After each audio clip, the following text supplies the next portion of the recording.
Mang Wawan kalau tarawehan pakai ikat juga. Nah, ini yang sudah tahu. Sebetulnya permasalahan ikat Mang Wawan itu sudah muncul dari dulu. Udah Mang Wawan mah ikat ya bukan dukun, berarti sudah menjadi bagian kebiasaan Mang Wawan. Pakai ikat. Jadi Mang Wawan pakai kemeja, pakai koko, pasti atasnya kemanapun kecuali tidur, kecuali ini hal-hal tertentu nggak pakai ikat. Kalau aktivitas di luar itu pasti pakai ikat. Oke, pertanyaan selanjutnya.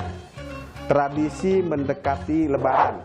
Nah, ini yang menarik dan mungkin sudah menjadi populer kalau generasi tahun 80-an.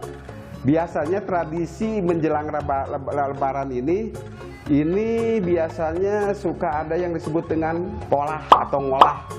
Ya, jadi upami ibu-ibu masyarakat Bandung teh sok aya ngolah ngadamel kue naon popolah lah nya. Janten eta tos jadi tradisi upami bade boboran. Terus tadi persiapan mudik nya. Salah sajabina popolah atau ngolah ngadamel kue saja sagala rutina persiapan mudik. Nah, pas hari Lebaran ini biasanya ada tradisi yang memang hari ini sempat sudah tidak terlihat lagi, yaitu budaya silih anteuran. Jadi upami boboran teh sajabina aya silaturahmi sasalaman teh aya budaya silih anteuran. Bahkan sebelum ke hari H juga sok aya biasa nyaranak rantang gitu tah. Itu sempat dilakukan dan hari ini sudah tidak terlihat lagi tradisi itu.